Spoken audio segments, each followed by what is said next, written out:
YouTube. Julien, expert bancaire et marché financier depuis de nombreuses années, de Paris à Genève en passant par Londres et Moscou. Je suis très heureux de vous offrir cette nouvelle émission 5 minutes pour 5 conseils de ma chaîne Comprendre pour entreprendre. Aujourd'hui, on va parler d'un terme économique, capital pour le calcul de la rentabilité d'un investissement, qui peut grignoter votre épargne, mais qui peut aussi casser la notion de placement sans risque. Il s'agit de l'inflation. Alors, on ne perd pas de temps et on y va pour la première explication. Pour commencer, nous allons définir le terme inflation. L'inflation est une hausse généralisée et durable du prix des biens et des services qui se traduit par une baisse du pouvoir d'achat. Concrètement, imaginons que pour l'année 2019, vous ayez eu besoin de 100 000 euros pour acheter l'ensemble des produits et des services que vous avez consommés et qu'en 2020, pour exactement la même quantité, vous ayez payé 102 000 euros, soit 2 000 euros de plus en valeur, soit 2% d'inflation. Cette statistique est confiée à des instituts indépendants comme l'INSEE en France. C'est une mission très compliquée car il faut constater la hausse, établir un panier moyen, cohérent et qui reflète la consommation dans le pays, prendre en considération les innovations, l'obsolescence des biens et des services. C'est pour ça que le ressenti qu'on a sur ce taux d'inflation est des fois différent que celui que les instituts nous donnent. Il faut prendre aussi en considération que le premier poste de budget des Français, le logement, n'est pas pris en considération pour le calcul de ce taux d'inflation. Comment se crée l'inflation et comment impacte-t-elle mon épargne? L'inflation se crée par une augmentation des coûts. Ça peut être les salaires qui augmentent, ça peut être les matières premières qui en général augmentent par une augmentation de la demande.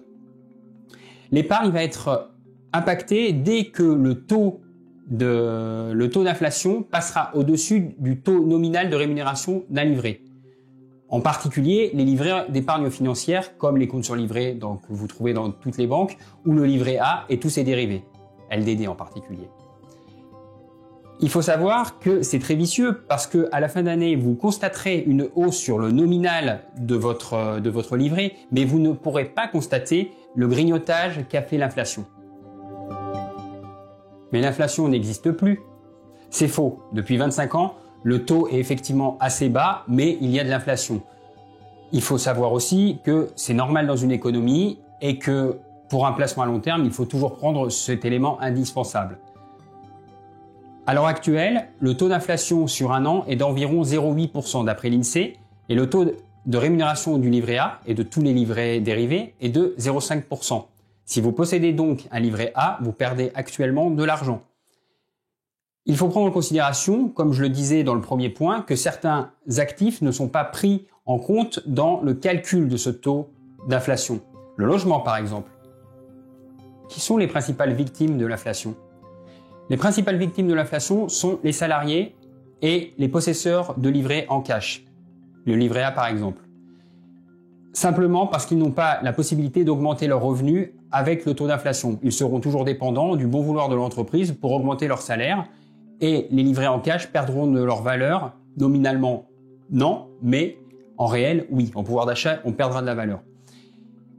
Les principales victimes, en général, sont aussi les non-possesseurs de capital ou d'actifs, en particulier les populations les plus pauvres. La dernière question, et à mon avis la plus importante, c'est est-ce que je peux me protéger de l'inflation? La réponse est oui. Pour ce faire, il faut réussir à jouer sur les prix. Et pour jouer sur les prix, il faut avoir de l'actif.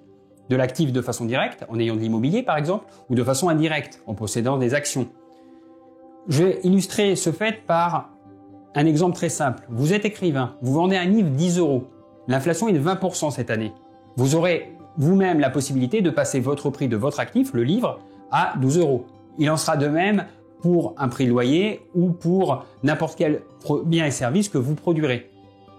Il faut savoir en plus que si vous vous endettez pour acheter un actif, le taux d'intérêt sera grignoté par le taux d'inflation.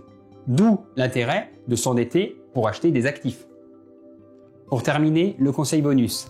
L'inflation fait partie des nombreux termes qui jouent un rôle extrêmement important dans vos finances personnelles.